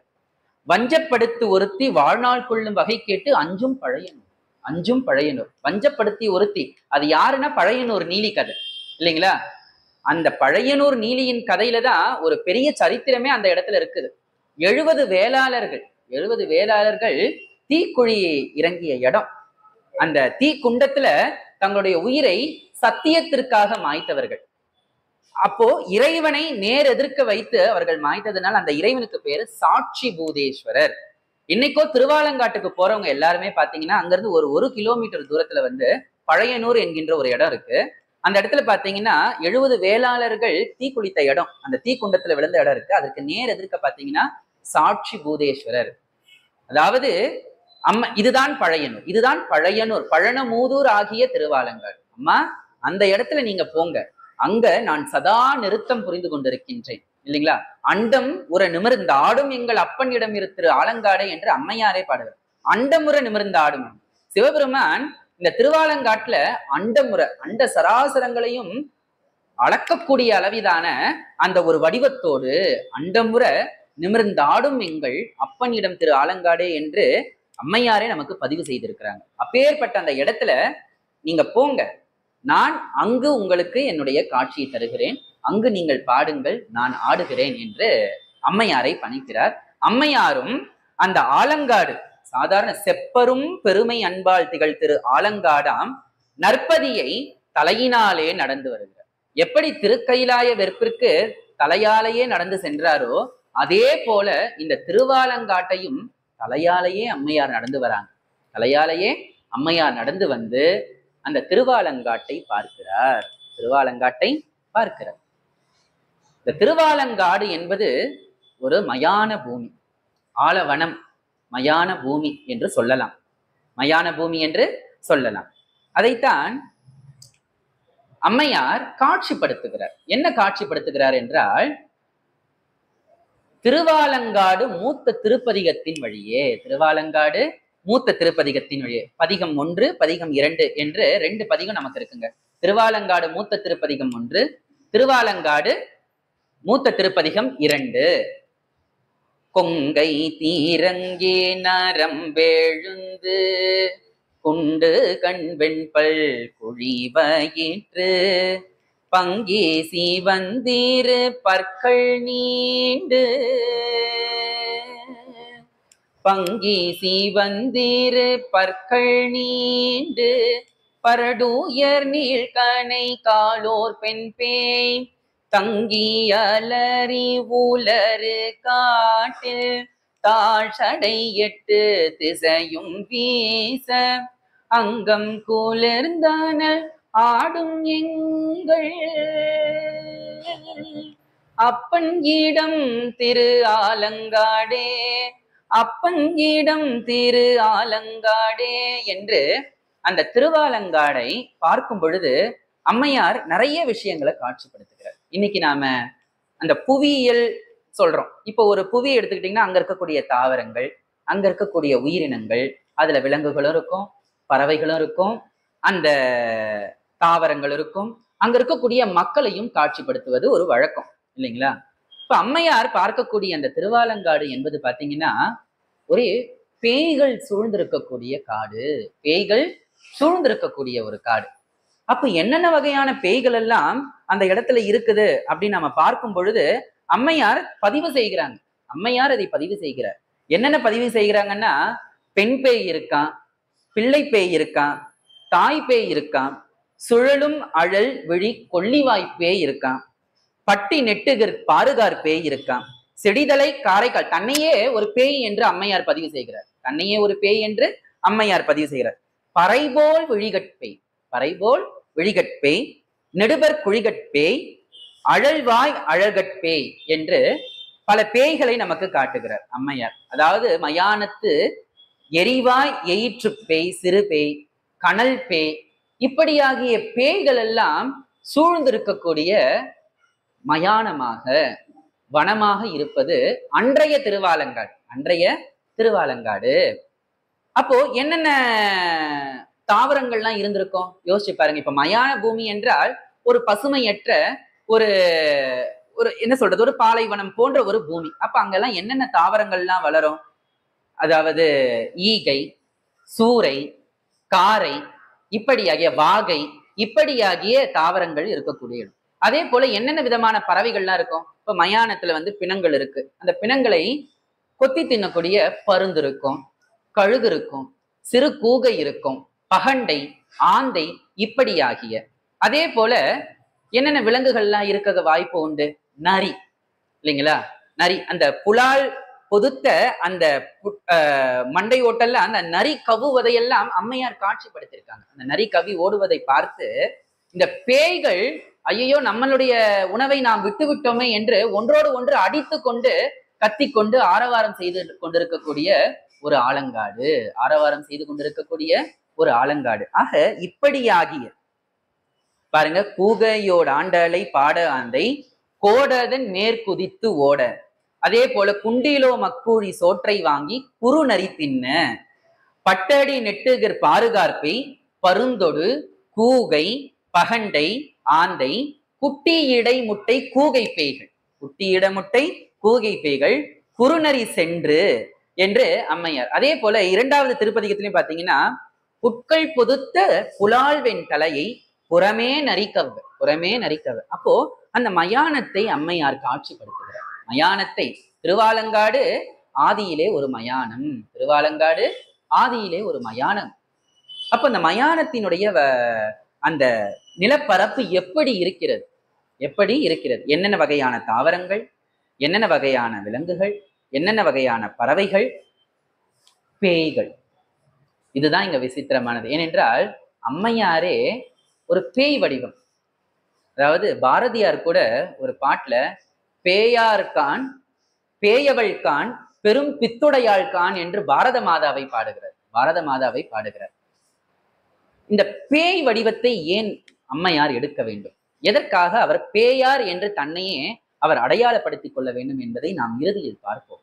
ஆக இப்படியாகிய இந்த பேய்கள் இருக்கக்கூடிய இந்த ஆலங்காட்டிலே அம்மையார் இறைவன் ஆடக்கூடிய அண்டம் உற நிமிர்ந்த ஆடும் எங்கள் அப்பனிடம் திரு ஆலங்காடே, அப்பனிடம் திரு ஆலங்காடே. ஆக அப்படியாக இந்த காட்சியை ஞானசம்பந்த சுவாமிகளும் பதிவு செய்கிறார். கேடும் பிறவியும் ஆக்கினாரும் கேடுலா வீடுமா நெறி விளம்பினார் எம் விகிருத்தனார் காடும் சுடலையும் கை கொண்டு எள்ளி கணப்பேயோடு ஆடும் பழையனூர் ஆலங்காட்டு எம் அடிகளே, ஆடும் பழையனூர் ஆலங்காட்டு அடிகளே என்று பாடுகிறார். அதே போல திருநாவுக்கரசு பெருமானும் திருவேழைமிழலில 6ஆம் திருமுறையில பாடுறார் பாருங்க. அதாவது மறைக்காட்டார் என்கின்ற அந்த பதிகத்துல பறைக்காட்டும் குழி விழி கண் பல்பேய் சூழ, பல்பேய் சூழ பழையனூர் ஆலங்காட்டடிகள். பழையனூர், அப்போ அந்த பழையனூர் ஆலங்காட்டுல இருக்கக்கூடிய அந்த சிவபெருமான் பேய்களோடு ஆடிக்கொண்டிருக்கிறார், பேய்களோடு சூழக்கொண்டு. இந்த பேய்களும் பூதகணங்களும் சூழ பெருமான் அந்த பாண்டரங்கம் என சொல்லக்கூடிய அந்த ஆட்டத்தை ஆடிக்கொண்டிருக்கிறார். அதே போல நம்முடைய சுந்தரமூர்த்தி சுவாமிகளும் பாடுறாரு பாருங்க. தொட்டராயின பேய்கள் சூழ நடமாடி சுந்தரரார் தெள்ளிய பேய்பல பூதம் அவற்றோடு என்று திருப்புவனத்துல பாடுகிறார். அப்போ சிவபெருமான் எப்பொழுதுமே அந்த பேய்கணங்களோடு. அம்மையார் ஒரு வார்த்தையை ஒண்ணுத்த போட்டுட்டாங்க, நற்கணத்திலும் என்னையும் ஒரு பொருளாக்கினார். இந்த நற்கணம், நற்கணம் என சொல்லும் பொழுது அது எதுவென்றால் பேய்கணம். பேய்களை நற்கணம் என்று சொல்லுகிறார். அம்மையாரே தன்னை நான் இந்த நல்ல கணத்தில் என்னையும் ஒரு ஆளாக்கினாய் பெருமானே என்று அவர் அற்புத திருவந்தாதியில எல்லாம் பாடுறார். ஆக இப்படியாக அந்த ஆலங்காட்டுல சிவபெருமானை பார்த்து அம்மையார் இந்த ஆலங்காட்டு திருப்பதிகத்தை பாடுகிறார் இல்லைங்களா? கொங்கை தீரங்கே நரம்பெழுந்து. அப்போ பேய்களுக்கு ஒரு உருவத்தை கொடுக்கிறாங்க அம்மையார். கொங்கை, மார்பகங்கள் எல்லாம் பற்றி கொங்கை திறங்கி நரம்பெழுந்து, அந்த உடல்ல இருக்கக்கூடிய சதைகள் எல்லாம் சுருங்கி போயிடுச்சுன்னா என்ன தெரியும்? நரம்புகள் புடைத்து தெரியும். கொங்கை திறங்கி நரம்பெழுந்து குண்டு கண் வெண்பல் குழி வயிற்று, வயிறெல்லாம் அப்படியே குழியா இருக்கான், எதுவுமே கிடைக்கல, சாப்பிட எதுவுமே கிடைக்கல. பங்கி சிவந்திரு பற்கள் நீண்டு. அந்த பேய்களுக்கெல்லாம் தலைமுடி எப்படி இருக்குதான், சிவந்து அப்படியே சடாமுடி போல இந்த சிவந்து கிடக்குதான், பரட்டத்தலைன்னு சொல்லுவோம் பார்த்தீங்களா? பங்கி சிவந்திரு, பங்கி என்றால் முடி, பங்கி சிவந்திரு பற்கள் நீண்டு. அங்க மயானத்துல இருக்கக்கூடிய பிணங்களை தின்னுவதால் பற்கள் எல்லாம் நீண்டுது. பங்கி சிவந்திரு பற்கள் நீண்டு பரடு உயர் நீள்கலை காலோர் பெண் பேய். பரடு, பரடு என்றால் இந்த முழங்கால் என்று பொருள். பரடு என்றால் இந்த பேய்களுக்கெல்லாம் இந்த கால் உயர்ந்து நிற்குமா. பரடுயர் நீள்கணை காலோர் பெண் பேய் தங்கி அலறி உலறு காட்டில் தாழ்சடை 8 திசையும் வீச. அங்க இருக்கக்கூடிய அப்பேற்பட்ட அந்த மயானத்தின் கண், அப்பேற்பட்ட அந்த மயானத்தின் கண் சிவபெருமான் எப்படி இருக்கிறாரா? தாழ்சடை, தாழ்சடை. சிவபெருமானுக்கு தரைப்புரள சடை, தாழ்சடை 8 திசையும் வீச. சிவபெருமான் இந்த ஆலங்காட்டு அப்பர், இந்த ரத்ன சபாபதி இப்படி ஆடி வரார் என்றால் அவருடைய சடாமகுடம், அந்த விரித்த சடை 8 திக்குக்கும் வீசும் இல்லைங்களா? ஆக தாழ்சடை 8 திசையும் வீச அங்கம் குளிர்ந்து அனல் ஆடும் எங்கள். என்னுடைய மனம் குளிரும்படி இந்த சுத்தி மயானத்துல பிணங்கள் எல்லாம் எரிந்து கொண்டிருக்கின்றது. எரியாடுவது, அதற்கு பேர் எரியாடல் என்று பொருள். அங்கம் குளிர்ந்தனல் ஆடும் எங்கள் அப்பனிடம் திரு ஆலங்காடே. அப்பேற்பட்ட சிவபெருமான் இருக்கக்கூடிய அந்த இடம், என் அப்பன் ஆலங்காட்டு அப்பன் ஆடக்கூடிய இடம் அந்த திருவாலங்காடு. இதுல இன்னும் ஒரு நகைச்சுவையான விஷயங்கள் எல்லாம் அம்மையார் இதுல கொடுத்திருக்காங்க. கள்ளி கவட்டிடை காலை நீட்டி கடை கொல்லி வாங்கி மசித்துமையை விள்ள எழுதி வேடு வேடன நக்கு வேறுண்டு விலங்கு பார்த்து துள்ளி சூடலை சூடு பீனத்தி சுட்டிட முற்றும் சொழித்து பொழுதே அள்ளியவிக்க நின்றாடும் எங்கள். அப்பன் இடம் திரு ஆலங்காடே என்று அம்மையார் பாடுறாங்க. அந்த பேய்களை அழகாக காட்சிப்படுத்துகிறார். என்ன படுத்துறாரா, அந்த மயானத்தின் கண் ஒரு பேய் என்ன பண்ணுதான், இந்த கள்ளி கவட்டிடை, இந்த கள்ளி செடிகள்லாம் இருக்கும் இல்லைங்களா, அந்த கள்ளி செடிகளினுடைய அந்த புதர் சொல்லக்கூடிய அந்த நிறைய வளர்ந்துருக்கு, அந்த இடத்துல காலை நீட்டிக்கிட்டு அமர்ந்திருக்கான். கள்ளி கவட்டிடை காலை நீட்டி கடை கொள்ளி வாங்கி மசித்துமையை. இப்ப இந்த மயானத்துல பிணங்கள் எல்லாம் எரிந்து கொண்டிருக்கின்றது விறகு கட்டைகளோடு. எல்லாம் அந்த எரிஞ்சு முடிஞ்சு அந்த கட்டைகள் எப்படி இருக்கும், கருகி போயிருக்கும். அந்த கருகிய கட்டையில இருந்து ஒரு கட்டையை எடுக்குதான், கடைக்கொள்ளி வாங்கி அதை மசித்து, அந்த கரியை மசித்து அதுங்கெல்லாம் மை தீட்டிக்குதான். அந்த பேய்கள் எல்லாம் மை தீட்டி கொள்கிறதாம். அதாவது வெள்ள எழுதி வெடுவெடன்ன. இதுதான் பேய்களுடைய குணம். மனுஷங்க மேலேயே செய்யற மாதிரி தெரியும், திடீர்னு பார்த்தா வெடுவெடன்ன, ஒரு கோப கண்ணலோடு வெடுவெடன்ன நக்கு வெருண்டு விலங்கு பார்த்து, ஒரு அச்சமுறுத்தக்கூடிய ஒரு விழிகளால் அப்படியே பார்க்குது. இந்த பேய்கள் கற்பனை எல்லாம் நம்ம படத்துல பார்த்திருப்போம், எப்படி நம்மளெல்லாம் பயமுறுத்துறாங்க. அதையெல்லாம் அம்மையார் அழகாக காட்சிப்படுத்துகிறார். துள்ளி சுடலை சுடுப்பீனத்தி சுட்டிட. அப்போ அந்த அந்த கடைக்கொல்லி கட்டையை எடுத்து அதை மை தீட்டிக்குது இல்லையா, அப்போ அந்த எரியக்கூடிய பிணத்தில் இருக்கக்கூடிய ஒரு சூடு அது மேல பட்டு விட்டது, அந்த பேய் மேல பட்டுடுச்சான். ஆனா அந்த பேய் என்ன பண்ணுதான், சுட்டிட முற்றும் சுழித்து புழுதி. இப்ப நம்மளே பாத்தீங்கன்னா நெருப்பு பட்டுதுன்னா ஐயோ அம்மான்னு துடிக்கிறோம் இல்லைங்களா, அதே போல அந்த பேய்க்கும் ஒரு துடிப்பு உணர்வு. என்ன பண்ணுதா, கீழே இருக்கக்கூடிய புழுதி எல்லாம் வீசி ஒரே கத்தி ஆர்ப்பாட்டம் பண்ணி, அப்படி அள்ளி அவிக்க நின்று ஆடும் எங்கள். அப்பேற்பட்ட அந்த மயானத்தின் கண் ஆடுகின்ற அப்பன் யார் தெரியுமா, திரு ஆலங்காட்டு அப்பன் இடம் திரு ஆலங்காடு. இறைவன் உரியக்கூடிய இடம், இறைவன் உரையக்கூடிய இடம். அப்படியே குண்டிலோ மக்கூழி சோற்றை வாங்கி குறுநரி தின்ன அதனை முன்னே கண்டிலோம் என்று கனன்று பேய்கள். ஐயோ, இந்த பிணங்கள் எல்லாம் இருக்கு, இந்த பிணங்கள் தான் அந்த பேய்களுக்கு உணவு.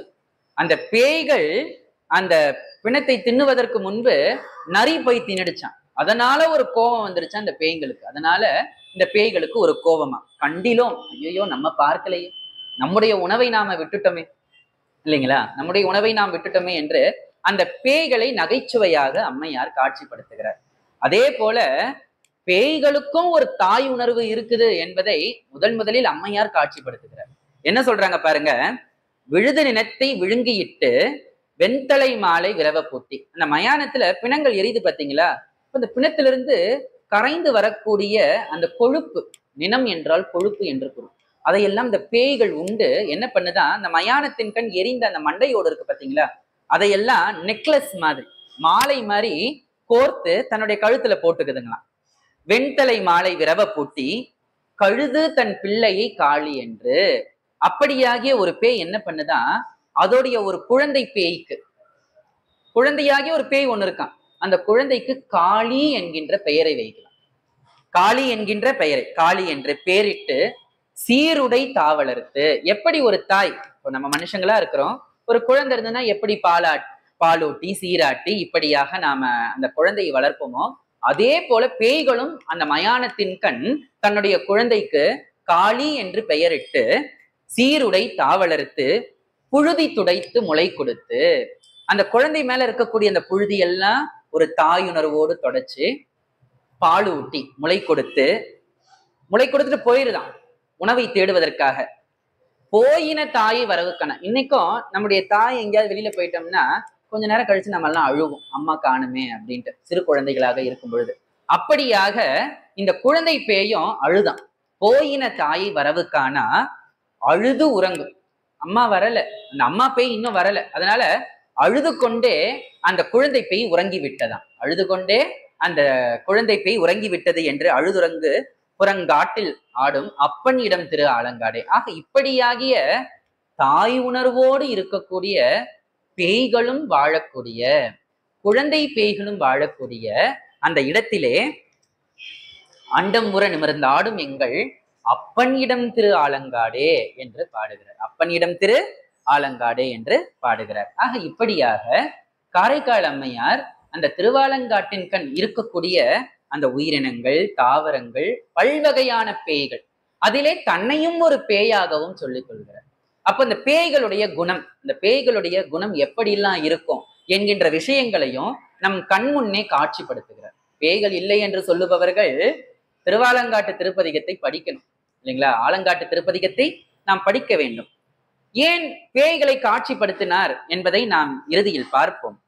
அதே போல அம்மையார் இசை வடிவத்தை, அம்மையார் தான் முதல்ல அந்த இசை வடிவத்தை, தமிழ் இசை வடிவத்தை நமக்கு கொடுக்கிறாங்க. அதை ஆலங்காட்டு மூத்த திருப்பதிகத்திலேயே அம்மையார் பதிவு செய்கிறார். துத்தம் கை கிள்ளை விளரி தாளம் உழையிலி ஓசைப்பண் கிழுமப்பாடி கச்சரி கொக்கரை தக்கையோடு தகுநீதம் துந்தூபி தாளம் வீணை மத்தளம் கரடிகை வன்கை மென்றோள் தமருகம் குடமூழா மொந்தை வாசி தத்தனை விரவினோடு ஆடும் எங்கள் அப்பனிடம் திரு ஆலங்காடு. பாருங்க, இந்த மயானத்தை எல்லாம் காட்சிப்படுத்துறாங்க. இப்ப இந்த மயானத்துல என்ன இருக்கு? பேய்கள் தான் இருக்கு. இப்ப சுவாமி ஆடணும்ல, யாரு இந்த வாத்தியங்கள் எல்லாம் வாசிப்பா? இந்த பேய்கள் இந்த வாத்தியங்களை எல்லாம் வாசிக்குது. இந்த பேய்கள் இந்த இசைகளை எல்லாம் பாடுகிறது. பாருங்க, துத்தம் கை கிள்ளை விளரி தாரம். இப்ப நம்ம பாத்தீங்கன்னா கர்நாடக சங்கீதத்துல நாம சொல்றோம் சரி காமா பத நீச, ஏழிசை.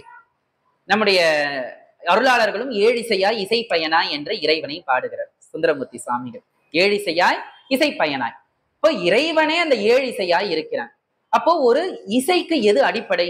ஸ்வரங்கள் அடிப்படை இல்லைங்களா? ஸ்வரங்கள் அடிப்படை. சரி காம பாத நீச, இதையெல்லாம் அப்போவே காரைக்கால் அம்மையார் இந்த சட்ஜம், ரிஷபம், பஞ்சமம், தைவதம், மத்தியமம் என்றெல்லாம் இன்னைக்கு நாம சொல்றோம். இதற்கெல்லாம் தூய தமிழ் சொல் ஒன்று உண்டு, தூய தமிழ் சொற்கள் உள்ளன.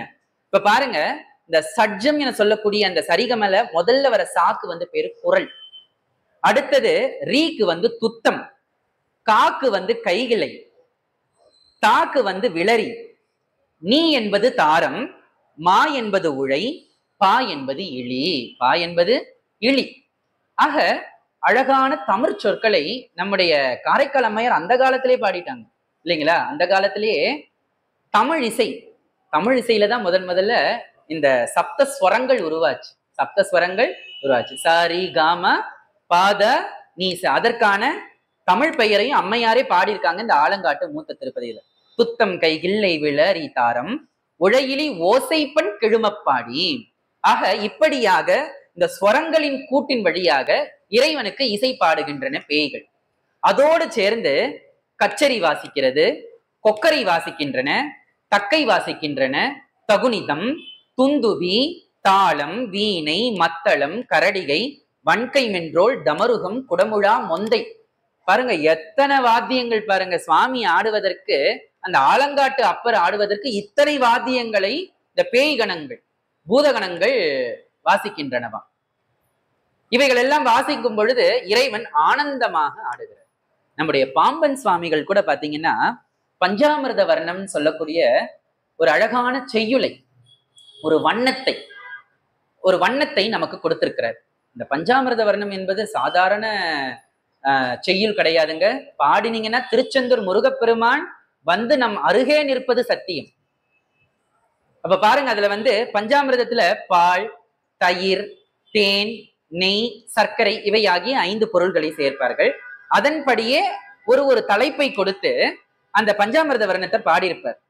இலங்கு நன்களை வெறுஞ்சனோடு என்று பாடிய பாம்பன் சுவாமிகள் இந்த தேன் என்கின்ற கடைசி அந்த செய்யுளை பாடுவர். அதுல முருகப்பெருமான் எப்படி ஆடி வருகிறான் என்று. முருகப்பெருமான் வேறல்ல, சிவபெருமான். சூலதர நாராட ஓதி மகளாட நனி தொழுபூத கணமாட வரியாட அயனோடு தொழுபூத கணமாட. இப்ப பாருங்க, அந்த சிவ குடும்பமே பூதகணங்களோடு ஆடக்கூடிய குடும்பம் தான். அப்ப முருகப்பெருமான் ஆடி வரும் பொழுதும் தொழுபூத கணமோடு பேய்களுடன் ஆடி நீ அத்தன் இடபாகமதில் பெயர் பெற்று விளங்கியவள் நீ பிரணவ ஸ்வரூபினி பிரசன்னவள்ளினி பிரிய உண்ணாமுலையும் நீ என்று காமாட்சி விருத்தத்துல வருது. அப்போ காமாட்சி அம்மனையும் பாடும் பொழுது பேய்களுடன் ஆடினி அத்தனிட பாகமதில் பெயர் பெற்று விளங்குபவள் நீ. யாரு? காஞ்சி காமாட்சியாம். பேய்களோடு அவளும் ஆடுகிறாள் என்று காமாட்சி விருத்தத்துல நமக்கு வருது. அப்ப பாருங்க, இதை எல்லாமே அந்த இறைவனுக்கு சொந்தக்காரங்க யாருன்னா இவங்கதான். இறைவனுக்கு சொந்தக்காரங்க யாருன்னா, சுவாமி வராருன்னா தனித்துலாம் வரமாட்டாருங்க. சுவாமி வராருன்னா தனித்துலாம் வரமாட்டாரு. பல்பேய் பூத கணங்களோடு சூழ சுவாமி நினைச்சு பாருங்க. இந்த பேய்கள் எல்லாம் இந்த சப்த சுரங்களை இசைத்து பாட, இத்தனை வாத்தியங்கள் கச்சரி கொக்கரை தக்கையோடு தகுனித்தம் துந்தூபி தாளம் வீணை மத்தளம் கரடிகை வன்கை மென்றோள் தமருகம் குடமுழா முந்தைவாசி தத்தனை விரவினோடு ஆடுமெங்கள் அப்பன் இடம் திரு ஆலங்காடு. இப்படியாக எல்லா பேய்களும் பூதகணங்களும் பாட இறைவன் தலைவனாக, அதாவது சுழலும் நிறுத்தம் என்று சொல்லுவார்கள். இறைவன் அந்த அண்டமே சுத்துமா இறைவன் ஆடினான், பாண்டரங்கம் என்று சொல்லுவார்கள். என்னது பாண்டரங்கம்? இறைவன் ஆடக்கூடியது பாண்டரங்கம். அந்த மயானத்தையே அரங்கமாக ஆக்கிட்டார் சுவாமி, மயானத்தையே அரங்கமாக ஆக்கிட்டார். ஆக இப்படியாக இவ்வளவு விஷயங்களை பார்த்த காரைக்கால் அம்மையார் ஒவ்வொரு பாடலினுடைய இறுதியிலும் அண்டமுற நிமிர்ந்த ஆடுமெங்கள் அப்பனிடம் திரு ஆலங்காடு. அப்பொழுது அந்த ஆலங்காட்டு அப்பர் அந்த பதியிலே அம்மையாருக்கு அந்த அண்ட சராசரத்தையும் அளக்கக்கூடியதாகிய அந்த வடிவத்தை, இன்னைக்கு நம்ம விஸ்வரூப தரிசனம்னு சொல்றோம் பாத்தீங்களா, அதே போன்ற அந்த தரிசனம், அதாவது விண்ணையும் மண்ணையும் அளக்கக்கூடியதாகிய அந்த தரிசனத்தை அம்மையாருக்கு காட்டுறாரு. அம்மையாரும் கூட சேர்ந்து பாடுறாங்க, அம்மையாரும் கூட சேர்ந்து பாடுறாங்க. இப்ப பாருங்க, நாட்டியத்துக்கு தலைவர் யார்? நாட்டியத்துக்கு தலைவர் யார்? நம்மளுடைய சுவாமி தான், சிவபெருமான் தான். அப்போ ஒருத்தர் நாட்டியம் ஆடணும் அப்படின்னா கையில செண்டுத்தாளம் இருக்கணும், கையில செண்டுத்தாளம். இப்ப இன்னைக்கு நாம நட்டு வாங்கம்னு சொல்றோம் இல்லைங்களா, நட்டு வாங்கம் என்று சொல்லுகிறோம். ஆக அந்த நட்டு வாங்கம் பாடும் பொழுது அந்த செண்டு தாளத்தை வாசித்துக் கொண்டுதான் நட்டு வாங்கம் பாடுவார்கள். அதற்கு ஏற்ப எல்லாரும் நடனம் ஆடுவாங்க. அப்பொழுது அம்மையாருக்கு சிவபெருமான் கொடுத்த அந்த நாட்டியம் எதுவென்றால் சொக்கம் என சொல்லக்கூடிய அந்த நாட்டியம், சொக்கம் என சொல்லக்கூடிய அந்த நாட்டியம். இப்போ அந்த கூத்து வகைகள் என்று நாம் பார்க்கும் பொழுது இந்த கூத்து வகைகளை மிக அழகாக காட்சிப்படுத்துவது எது என்றால் சிலப்பதிகாரம். காட்சிப்படுத்துவது எது என்றால் சிலப்பதிகாரம். சிலப்பதிகாரத்துல பாத்தீங்கன்னா ஆதி தமிழர்கள் என்னென்ன வகையான கூத்துக்களை எல்லாம் ஆடி இருக்கிறாங்க, என்னென்ன வகையான ஆடல்லாம் இருந்திருக்கு. மனிதனுடைய வாழ்க்கையே ஆட்டம் தாங்க, மனிதனுடைய வாழ்க்கையே ஆட்டம்தான். பிறந்தது முதல் இறப்பது வரை நாம எல்லாருமே ஆடிக்கொண்டுதான் இருக்கிறோம். அதையெல்லாம் ஆட்டுவிப்பவர் யார் என்றால் நம்முடைய சுவாமி. அவருமே பெரிய ஆட்டக்காரர். யாரு? சிவபெருமானே பெரிய ஆட்டக்காரர். அப்படி பாத்தீங்கன்னா ஆதி காலத்துல நம்முடைய தமிழர்கள் ஒவ்வொரு விஷயத்திற்கும் ஆடித்தான் தங்களுடைய சந்தோஷத்தையும் தங்களுடைய துக்கத்தையும் தங்களுடைய இறைத்தன்மையுமே. அப்படி பாத்தீங்கன்னா ஆடுபவர்கள் என்கின்ற ஒரு புலம் இருந்திருக்கு. வரியர், கூத்தாடுபவர்கள், கூத்தர், இப்படியாகிய அந்த ஆடலையே தன்னுடைய தொழிலாக வைத்தவர்கள்லாம் இருந்திருக்கிறாங்க அந்த காலத்துல. இதை தாண்டி வெறியாட்டு, அணங்காடுதல், இறையாடல், அதாவது இந்த சாமி ஆட்டம் இன்னைக்கு நாம சொல்றோம் பாத்தீங்களா, இப்படியாகிய ஆடல்கள்லாம், அதாவது தெய்வ மகளிர் ஆட்டம், ஆடு மகளிர் ஆட்டம், இப்படியெல்லாம் நம்முடைய ஆதி தமிழர்கள் வந்து இப்படியாகிய கூத்து வகைகள் எல்லாம் வந்து கொண்டாடி இருக்கிறாங்க. அதே போல இறை ஆடல்.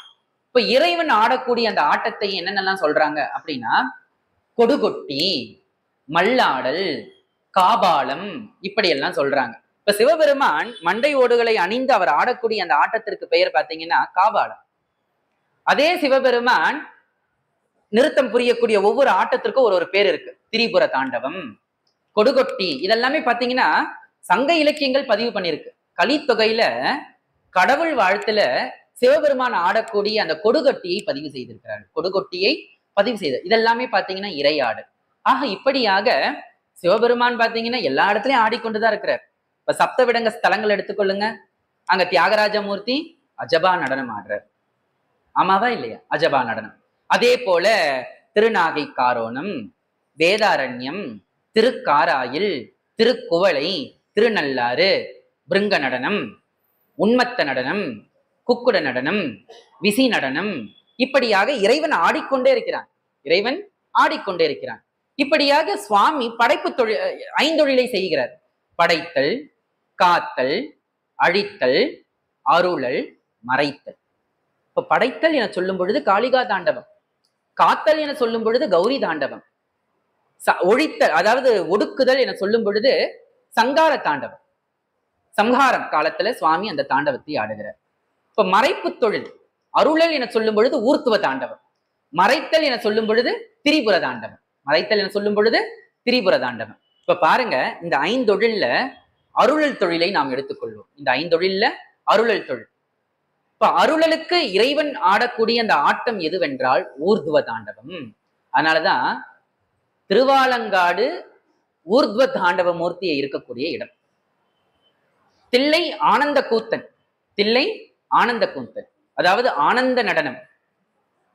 திருவாலங்காடு ஊர்துவ நடனம். மதுரை நெல்லை முனி தாண்டவம், நெல்லை என்பது முனி தாண்டவம். அதே போல திருக்குற்றாலம் திரிபுர தாண்டவம், மதுரை சந்தியா தாண்டவம், மதுரை சந்தியா தாண்டவம். ஆக இப்படியாக பஞ்ச சபைகளில் இறைவன் ஆடக்கூடிய அந்த ஒரு நடனத்திற்கும் பெயர் உண்டு. அப்ப பாருங்க, திருவாலங்காடு என்பது மூத்த சபை, பஞ்ச சபைகளிலேயே ரத்தின சபை என்று சொல்லுவோம்.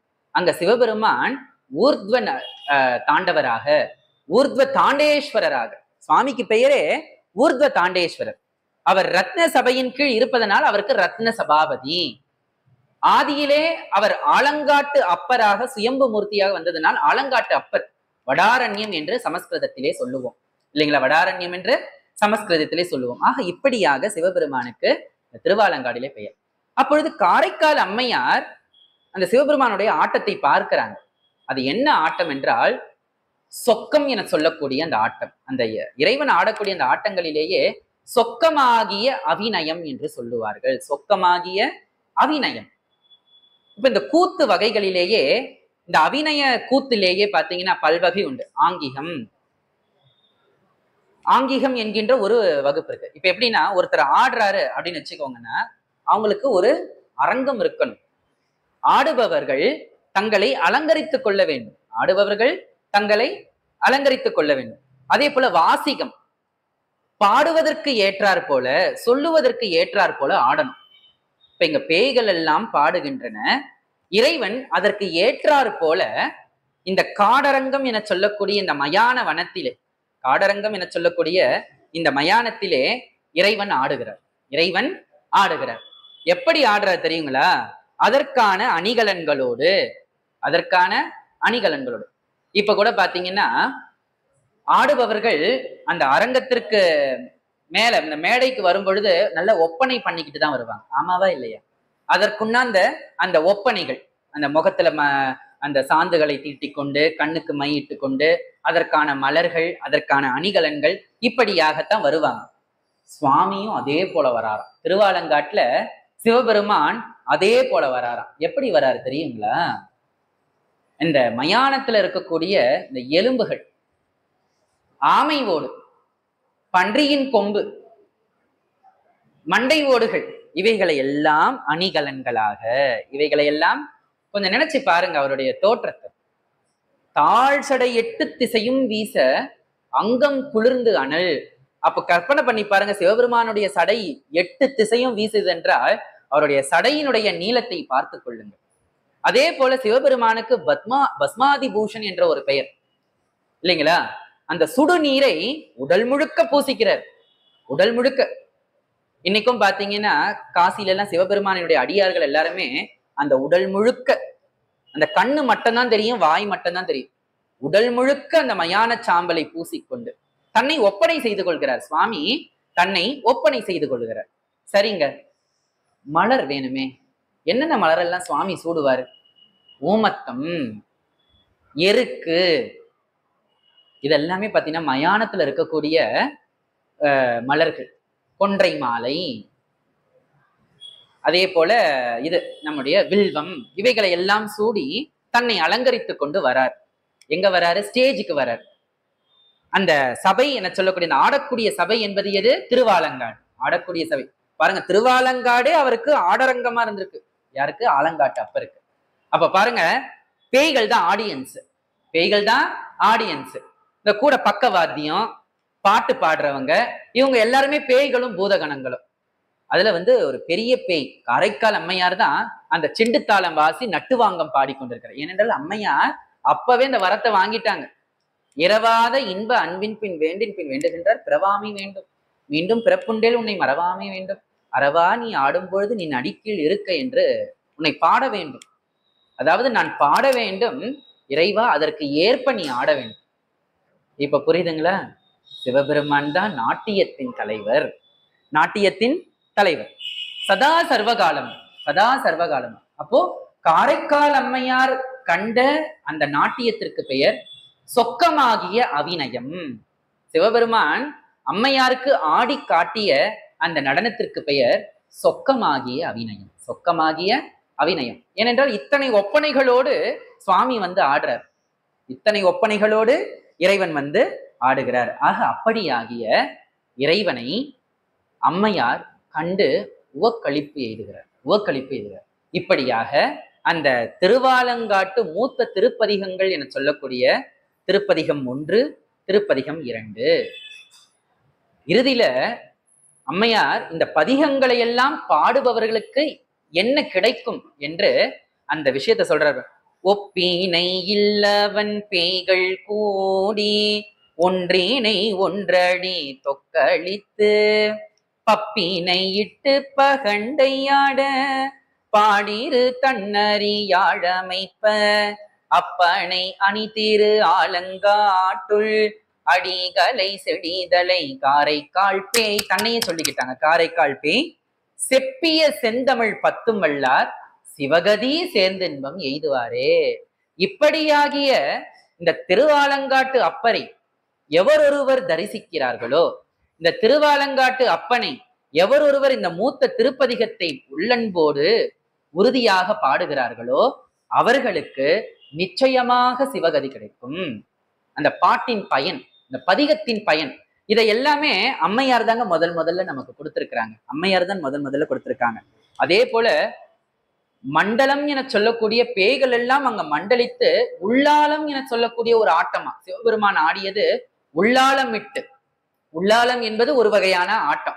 அங்க சிவபெருமான் ஆலங்காட்டுல அந்த உள்ளாலம் என சொல்ல பேய்கள் எல்லாம் ஒன்றோடு ஒன்று கைப்பிடித்து மண்டலித்து அதன் நடுவே சிவபெருமான் உள்ளாலம் என சொல்லக்கூடிய அந்த ஆட்டத்தை ஆடுறார். உள்ளாலம் என சொல்லக்கூடிய அந்த ஆட்டத்தை அடுத்த திருப்பதிகத்துல பாத்தீங்கன்னா எட்டி இலவம் ஈகை சூரை காரை படர்ந்தெங்கும் என்று அடுத்த பாடலிலேயும் அந்த மயான காட்சியையும் அந்த பேய்களினுடைய காட்சியையும் அந்த பதிகத்தை பாடுவதனால் சூடும் மதியம் சடை மேல் உடையார் சுழல்வார் திருநட்டம். இறைவன் ஆடக்கூடிய அந்த ஆட்டத்திற்கு பெயர் திருநட்டம். சுழல்வார், சுழன்று ஆடுகிறாராம். சுவாமி வந்து ஆலங்காட்டுல சுழன்று ஆடுகிறார். அவர் சுழன்று ஆடும் பொழுது அண்டமும் சுழலுகிறது, அண்டமும் சுழல்கிறது. ஆடும் அரவம் அறையில் ஆர்த்த அடிகள் காடுமலிந்த கனல்வாள் எயிற்று காரைக்கால் பேய். காரைக்கால் அம்மையார் தன்னை எந்த வகையான பேய் என்று சொல்லுகிறார். தன்னை எந்த வகையான பேய் என்றால் எயிற்று காரைக்கால் பேய். எயிற்று பேய் நம்ம முன்ன பார்த்தோம். எயிற்று காரைக்கால் பேய் தன் பாடல் 10 பாடி ஆட பாவம் நாசமே. என்ன சொல்றாங்களா அம்மையாரு, இந்த 10 பாடல்களையும் நீங்க பாடி ஆட வேண்டும். அப்படி நீங்க பாடி ஆடினீங்கன்னா உங்களுடைய பாவம் நாசமாகிவிடும், உங்களுடைய பாவங்கள் ஓடிவிடும், உங்களுடைய வினைகள் ஓடிவிடும். பண்டாகிய வினைகள், பண்டு என்றால் பழமையாக இந்த உடல் எத்தனையோ ஜென்மம் பிறந்திருக்கோங்க. இந்த ஆன்மா எத்தனையோ ஜென்மங்கள் பிறந்து பிறந்து இறந்து இறந்து இறந்து இறந்து பிறந்து பிறந்து இந்த மனித பிறவியை எடுத்து வந்திருக்கு. ஆக பண்டாகிய வினைகள், இத்தனை ஜென்மத்தில் நாம் செய்து வைத்த, இத்தனை பிறவிகளில் நாம் செய்து வைத்த வினைகளை எல்லாம் இந்த 2 பதிகங்கள் பாவம் நாசமே என்று அம்மையார் அந்த பதிகத்தின் பயனை நமக்கு அருளுகிறார். இந்த பதிகத்தின் பயனை அடுகிறார். அப்ப பாருங்க, ஆலங்காட்டிற்கு எவ்வளவு ஒரு விசேஷம். ஆலங்காட்டிற்கு அப்ப சிவபெருமான் ஆதியிலே அந்த இடத்துல அண்டமுற நிமிர்ந்து ஆடும் ஐயனார் என்று தான் பெரியவர்கள் அந்த காலத்துல பேரெல்லாம் வச்சிருக்கிறாங்க இல்லைங்களா. அண்டமுற நிமிர்ந்து ஆடும் அடிகள், அண்டமுற நிமிர்ந்து ஆடும் அடிகள். இன்னைக்கு நாம ஊர்த்துவ தாண்டேஸ்வரர் என்று சொல்றோம், இன்னைக்கு நாம ரத்ன சபாபதி மூர்த்தி என்று சொல்றோம். அங்க பாருங்க சுவாமியை பாரு, உலகத்திலேயே வேற எங்கேயுமே இது போல ஒரு சிவபெருமானினுடைய நடன காட்சியை பார்க்க முடியாது இல்லைங்களா? வடாரண்யம் என சொல்லக்கூடிய திருவாலங்காட்டுல மட்டும்தான் சுவாமி தன்னுடைய இடது காலை வானத்திற்கண் பார்த்தபடி வச்சிருப்பார். இந்த காளியோடு நடனம், அந்த நிறுத்தவாதம், காளியோடு நடனத்தின் வழியாக சுவாமி காளியை வெல்லுகிறார். அந்த புராணத்தை எல்லாம் நாம பார்த்தோம்னா அவ்வளவு ஒரு அருமையான புராணம். இந்த திருவாலங்காட்டினுடைய பெருமைகளை எல்லாம் சொல்ல வேண்டும் என்றால் இந்த ஒரு மணி எல்லாம் போதாது. நம்ம தலைப்பை தாண்டி போயிடுவோம். நம்முடைய தலைப்பு காரைக்கால் அம்மையார் கண்ட திருவாலங்காடு. நம்முடைய தலைப்பு காரைக்கால் அம்மையார் கண்ட திருவாலங்காடு. இப்படியாக அந்த திருவாலங்காடு என்பது திரு கைலாய மலைக்கு சமம். திரு கைலாய மலைக்கு சமம். ஏனென்றால் இறைவன் நினைச்சா கைலாய மலையிலேயே அம்மையாருக்கு முக்தி கொடுத்திருக்கலாம். இறைவன் நினைச்சா அங்கேயே முக்தி கொடுத்திருக்கலாம். ஆனால் அம்மையாரை சிறப்பிக்க வேண்டும். அம்மையாரை சிறப்பிக்க வேண்டும். தனித்து காட்ட வேண்டும். தனித்து காட்ட வேண்டும். இன்னைக்கும் நம்ம ஆலங்காடு என்று நாம் சொன்னோமே என்றால் காரைக்கால் அம்மையார் அங்க முக்தி பெற்றிருக்கிறாருன்னு தான் நாம சொல்லுவோம். காரைக்கால் அம்மையார் முக்தி பெற்ற இடம். சுனந்த முனிவர் என சொல்லக்கூடிய அந்த முனிவருக்கும் கார்கோடன் ஆகிய சிவபெருமானுடைய அந்த கங்கணத்துல ஒண்ணு கார்கோடகன் என்கின்ற பாம்பு தெரியாம விஷத்தை கக்கிடுச்சான். அதனுடைய பாவத்திற்காக திருவாலங்காட்டுல வந்து தவம் செய்து, அந்த சுனந்த முனிவரோடு தவம் செய்து, எப்படி தில்லையில வந்து புலிக்கால் முனிவருக்கும் பதஞ்சலி முனிவருக்கும் சுவாமி நடன காட்சி கொடுத்தாரோ அதே போல திருவாலங்காடுல சுனந்த முனிவருக்கும் அந்த கார்கோடகன் என சொல்லக்கூடிய அந்த நாகத்திற்கும் சிவபெருமான் அந்த தாண்டவத்தை, இந்த சுத்த தாண்டவம் என சொல்லக்கூடிய அந்த தாண்டவத்தை இங்க காட்டியிருக்கிறார். இந்த இடத்துல காளியோடு சுவாமி நிறுத்தவாதம் செய்திருக்கிறார். இன்னைக்கும் ஆலங்காட்டுக்கு போனீங்கன்னா தில்லை மாதிரியே வழிபாட்டு முறை. முதலில் நாம் ஆலங்காட்டு காளியம்மையை வழிபட்ட பிறகே நாம் ஐயனை தரிசிக்க வேண்டும். தில்லைக்கு போறவங்களும் அப்படிதான். முதலில் பத்ரகாளியை தரிசிக்கணும், அந்த தில்லை காளியை தரிசிக்க வேண்டும், பிறகே நடராஜ பெருமானை தரிசிக்கணும். வெற்றி பெற்றவர் இவர்தான். இருந்தாலும் பெண்மைக்கு பெருமையை சேர்க்கிறார். பெண்மைக்கு பெருமையை சேர்க்கிறார். அப்படியாக பெருமான் பாருங்க, உலகத்துல வேற எங்கேயுமே இது போன்ற நடராஜரினுடைய அமைப்பு கிடையாது. அந்த இடது காலை வானத்தின் கண் தூக்கிய நிலையிலே இல்லைங்களா, விஷ்ணு கிரந்தம் என்று சொல்லுவார்கள். விஷ்ணு கிரந்தம் என்று சொல்லுவார்கள். இந்த நாட்டிய முறைகளிலேயே 108 முறை இருக்குங்க. நாட்டிய முறைகளிலேயே 108 முறை இருக்கு. அதுல ஒரு முறை சுவாமி ஊர்த்வ தாண்டேஸ்வரர் ஆடக்கூடியது. அப்ப சிவபெருமான் ஆடக்கூடியதை பார்த்து அந்த அம்பிகை வியப்புடன் இருக்கிறாள். நீங்க இன்னைக்கும் ஆலங்காட்டுக்கு போங்க, இது வரைக்கும் நீங்க பார்க்கலனா கூட பார்க்கணும். சிவபெருமானுக்கு எல்லா கோயில்கள்லயும் நடராஜமூர்த்திக்கு இங்கே பாருங்க, நம்ம சுவாமி நடராஜர் இருக்கிறார். 4 திருக்கரங்கள். ஆலங்காட்டு அப்பருக்கு 8 திருக்கரங்கள். ஆலங்காட்டு அப்பருக்கு 8 திருக்கரங்கள். அந்த சடாமுடி இப்படி வீசிக்கிட்டு இருக்கும். அந்த இடது காலை வானத்தின் கண் தூக்கி இருப்பார் சுவாமி, உயர்த்திருப்பார். அந்த அம்பாளுக்கு பெயர் உலகத்திலேயே எல்லா நடராஜருக்கும் பெயர் இருக்கக்கூடிய அம்பிகை வந்து சிவகாமி தான். ஆனால் நடராஜர்னா சிவகாமி தானங்க நமக்கு ஞாபகம் வரும். ஆனா ஆலங்காட்டுல மட்டும்தான் அவள் பெயர் சிவகாமி கிடையாது. அவள் பெயர் சிவகாமி கிடையாது. அவள் பெயர் பக்கம் வியந்த நாயகி, சமிச்சீனாம்பாள் என சொல்லக்கூடிய சமிச்சீனாம்பிகை.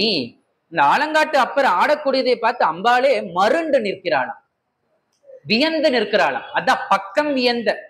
ஐயோ, என்னுடைய தலைவன் இப்படியெல்லாம் ஆடுவாரா?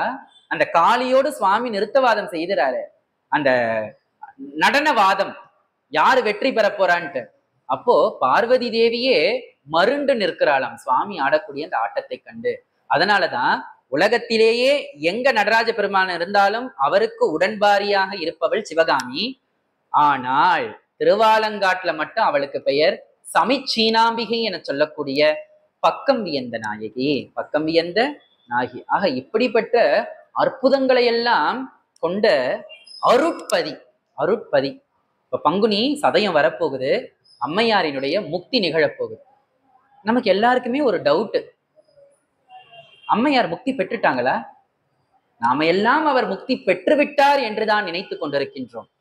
அம்மையார் இந்த மானிடம் உய்ய, அம்மையார் இந்த மானிடம் உய்ய இன்றளவும் அந்த ஆலங்காட்டு அப்பரின் கீழ் பாடிக்கொண்டே இருக்கிறார். இறைவன் சதா நிறுத்தம். அவன் ஆடுவது நிறுத்திவிட்டான் என்றால் அண்ட சராசரமோ நின்றுவிடும். அப்ப அண்ட சராசரமும் இயங்க வேண்டும் என்றால் அம்மையார் பாடிக்கொண்டே இருக்க வேண்டும். முக்தி பெற்றவர் பாட முடியாது. அம்மையார் இன்னும் இந்த மானிடம் உய்வதற்காக சதா சர்வகாலமும் பாடிக்கொண்டே இருக்கிறார். இறைவன் ஆடிக்கொண்டே இருக்கிறார். அதுதான் திருவாலங்காட்டு ரகசியம். அதுதான் திருவாலங்காட்டு ரகசியம் இல்லைங்களா? இன்னைக்கும் திருவாலங்காட்டுக்கு போறவங்களுக்கு ரகசியம் தெரியாது.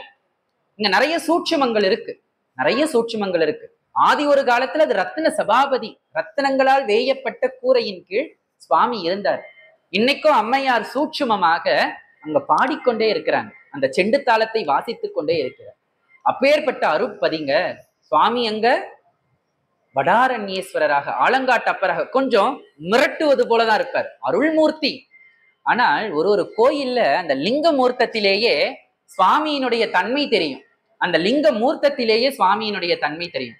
சுவாமி அங்க கல்யாண குணத்தோட இருக்கிறாரா, சுவாமி அங்க கொஞ்சம் உக்கிரமா இருக்கிறாரா, சுவாமி இங்க பாத்தீங்கன்னா அந்த சத்யோஜாத மூர்த்தமாக இருக்கிறாரா, அகோர மூர்த்தமாக இருக்கிறாரா, ஈசான்ய மூர்த்தமாக இருக்கிறாரா என்று அந்த லிங்கத்தை பார்க்கும் பொழுதே நமக்கு தெரியும். அந்த லிங்கத்தை பார்க்கும் பொழுதே தெரியும். ஆக இப்படியாக அந்த ஆலவனக்காடு என சொல்லக்கூடிய அந்த காட்டிலே இறைவன் ஆலங்காட்டு அப்பராக அந்த அம்மையாரை ஆட்கொள்ளுவதற்காக, காரைக்கால் அம்மையாரை ஆட்கொள்வதற்காக ஊர்த்வ தாண்டேஸ்வரராக, ரத்ன சபாபதியாக, அண்டமுற நிமிர்ந்தாடும் எங்கள் அப்பன், அண்டமுற நிமிர்ந்தாடிய ஐயனார், அண்டமுற நிமிர்ந்தாடின் அடிகள் என்று நாம் இன்னைக்கும் சுவாமிக்கு பல பெயர் சொல்லியிருக்கோம்.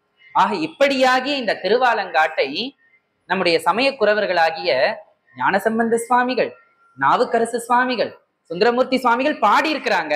ஆனா ஆலங்காட்டை அவர்கள் நெருங்கவில்லை. ஆலங்காட்டை நெருங்கல. அம்மையார் தலையாலேயே நடந்து வந்த அந்த ஆலங்காட்டை அவர்கள் மிதிக்கவில்லை. அந்த தாய்க்கு அவ்வளவு ஒரு மரியாதை. அருளாளர்ல பெரியவங்கம்மா, காலத்தினால் முந்தையவர்கள், தேவார மூவருக்கும் முந்தையவர் காரைக்கால் அம்மையார். இன்னைக்கு நாம பதிக பெருவழின்னு சொல்றோம். 10 பதிகங்களாக 10 பாடல்களாக ஒரு பதிகத்தை நாம படிக்கிறோம். இதற்கு முதலில் வித்திட்டவர் அம்மையார். முதலில் வித்திட்டவர் அம்மையார்.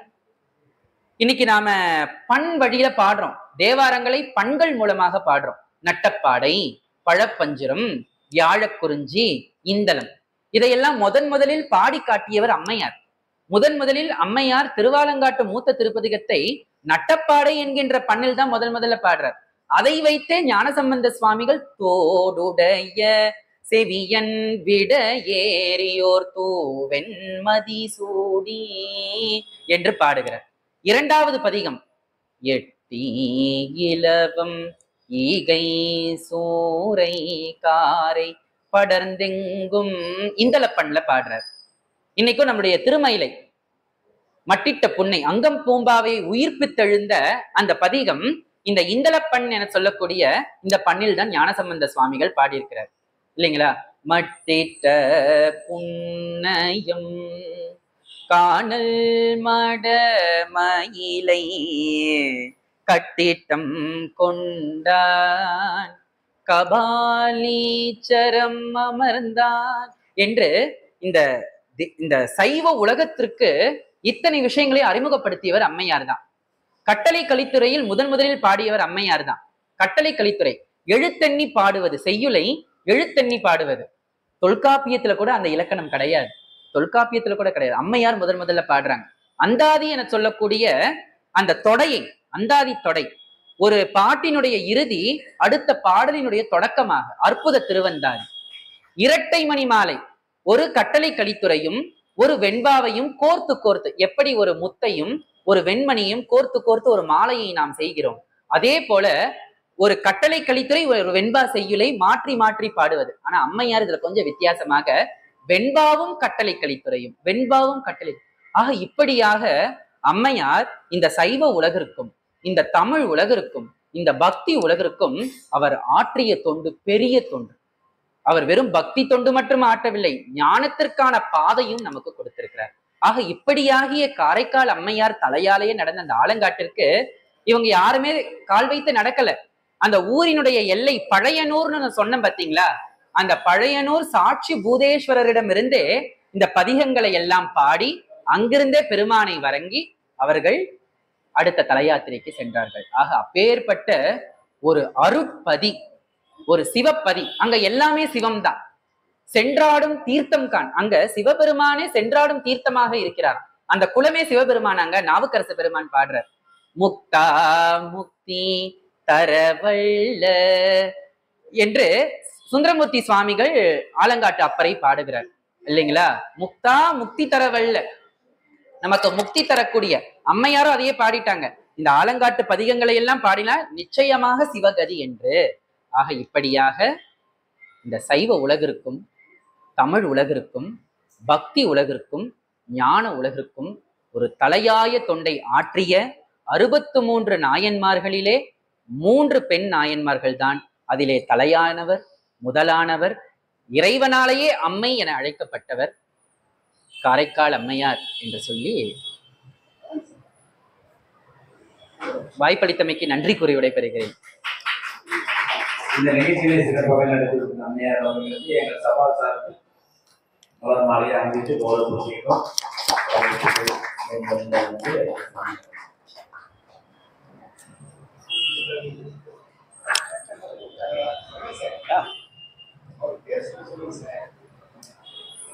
ஆரோக்கியம் சார் அவர்கள் சார்பாக இந்த நினைவு பரிசினை வழங்குகிறேன்.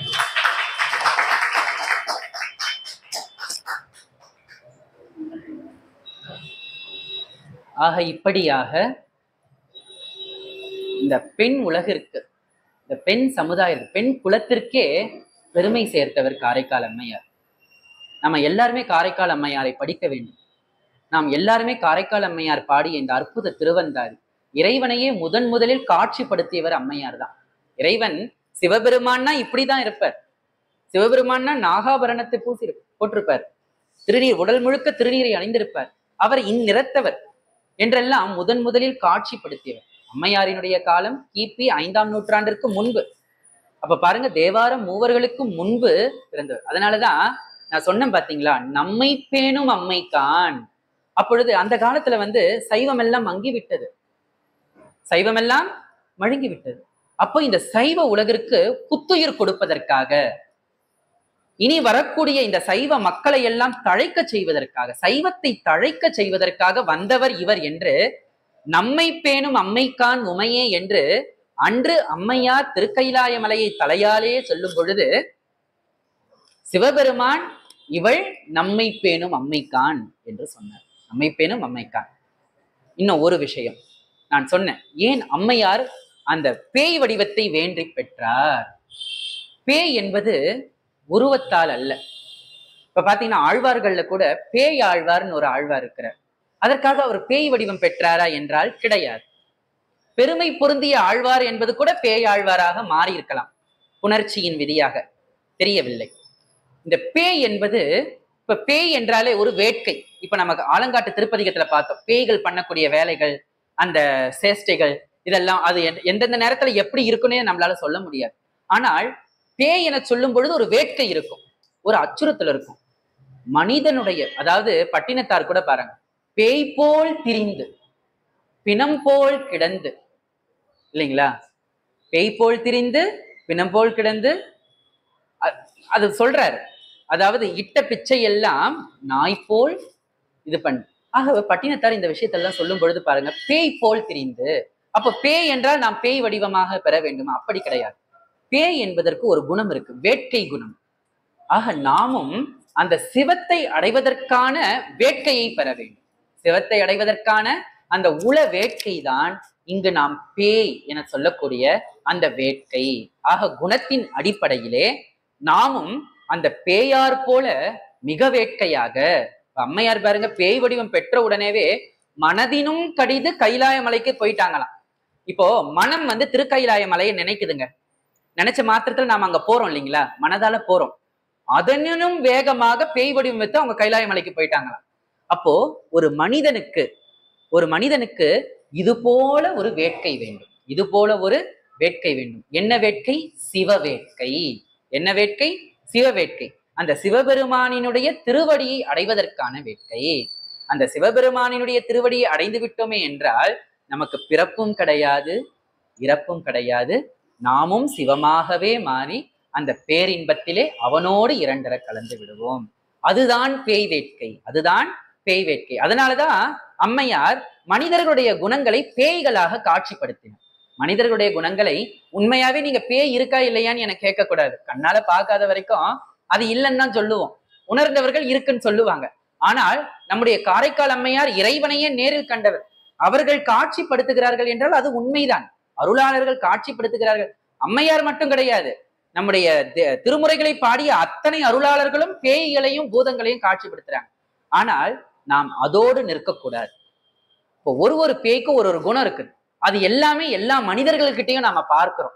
ஆக அந்த பேய் குணங்களை எல்லாம் நீக்கி நல்ல பேய்களாக காரைக்கால் அம்மையார் நற்கணத்தில் நம்மையும் ஒருவலாக்கினா என்று சொல்லுகிறார். ஆக நல்ல பேய்களாக அந்த இறைவனை அடையக்கூடிய அந்த வேட்கையோடு, அந்த பேய் வேட்கையோடு நாம் இறைவனை சென்று அடைய வேண்டும் என்பதுதான் இதனுடைய கருத்து என்று சொல்லி, எப்படி காரைக்கால் அம்மையார் இந்த மானிடம் உய்ய காலம் முழுதும் அவர்கள் பாடிக்கொண்டிருக்கிறாரோ அதே போல நாமும் நம் காலம் இருக்கும் வரை அந்த ஆலங்காட்டு அப்பரையும் காரைக்கால் அம்மையாரையும் நம்முடைய சமய குறவர்களையும் நம்முடைய அருளாளர்களையும் நம்முடைய நாயன்மார்களையும் எல்லாரையும் நாம வணங்கி கொண்டே இருந்து அவர்கள் வழியில் செல்ல வேண்டும் என்று சொல்லி வாய்ப்பளித்தமைக்கு நன்றி கூறி விடைபெறுகிறேன்.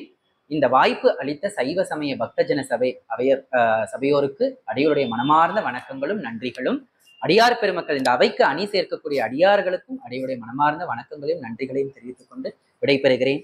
வான்மூகில் வழாது பெய்க மலிவலம் சுரக்க மன்னன் போன்முறை அரசு செய்க குறைவிலாதுயிர்கள் வாழ்க நான்மறை அறங்கள் ஓங்க நற்றவம் வேள்வி மல்க மேன்மைக்குள் சைவ நீதி விளங்குக உலகம் எல்லாம். மேன்மைக்குள் சைவ நீதி விளங்குக உலகம் எல்லாம். ஹர ஹர ஹர ஹர நம பார்வதி பதையே.